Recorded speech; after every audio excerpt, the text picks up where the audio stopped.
Ok, chuẩn bị xua chỉ thay bằng tiết. Nhóm xong trên video clay đấy còn là rung lắc bong ổn tích. Còn tay môn rung lắc nhóm xong cao sở sá bong ổn khmái là lành chiết lành tức đấy hơi miền cầm đất chiết để giống tha dương trong chốt prà rồi có bẹ hi ca cái hàng thập bẹ hi ca mình prà rồi bỏ thay đời xa thì dương sọp dương khẩn quát hay chân dương chụp ra đang chưa rương lo nè chưa rương lo mình tên làm bay bị chết thay dương chít để dùng bàn tay rương mũi đè hạt nhôm sôm rầm lật đào bong ổn đáy đào chuẩn rùm chiết tha cao pi sớm của mình đi nè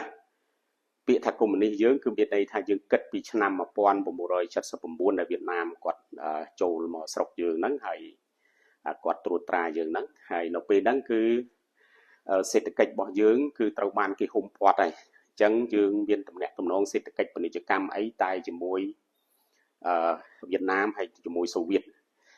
ជាទូទៅយើងហៅថាជាមួយកុម្មុយនីសគ្នាឯងហើយយើងដឹងស្រាប់ហើយរបស់របរផលិតផលរបស់កុម្មុយនីសសម័យនោះគឺគាត់ផលិតតាមផែនការគាត់មិនយកគុណភាពនេះណា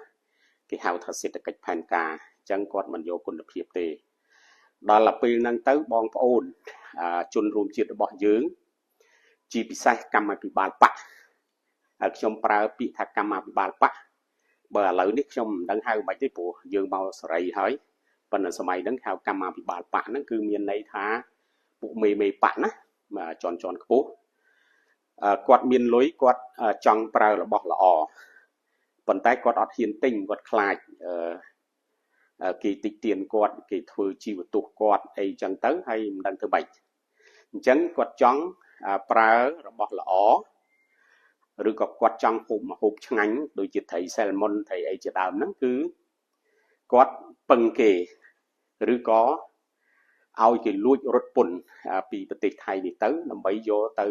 បានហូបឆ្ងាញ់ទៅបានស្លៀកពាក់បានប្រើប្រាស់ល្អរបស់ហ្នឹងល្អអញ្ចឹងអ្វីដែលខ្ញុំគិតគឺខ្ញុំខ្លាចតែក្រែងអញ្ចឹងទេណាអញ្ចឹងជាការល្អហើយដែលយើងមានគំនិតជាតិនិយមស្នេហាជាតិអីជាដើម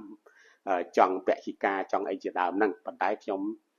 និយាយនេះគ្រាន់តែឲ្យបងប្អូនពិចារណាឡើងវិញរឿងហ្នឹងណា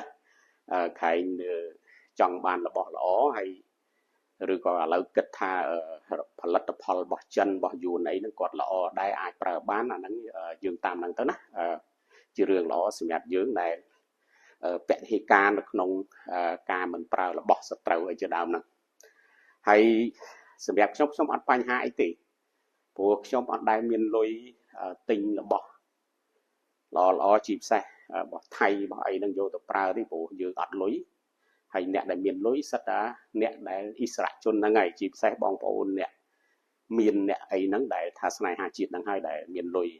ខ្ញុំទិញតែខោអាវទៅជុះក្រុមឆាត់នៅផ្សារដើមគោអីហ្នឹងហើយស្បែកជើង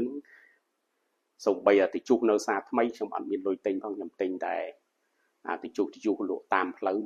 $1-3ឬក៏12000អីហ្នឹងអាវ7-8000ឬ10000ហ្នឹងchẳngអស់យ៉ាងថ្លៃហើយប៉ុណ្្នឹងទេ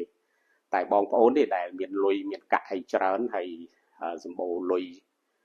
ហូរហៀចាយអីជាដើមហ្នឹងខែងគាត់ចង់បានរបស់ល្អប្រើហើយគាត់ពហិការអញ្ចឹងទៅខែងមានផលវិបាកណាប៉ុន្តែជារឿងល្អបើសិនជាយើងពហិការបានអរគុណច្រើន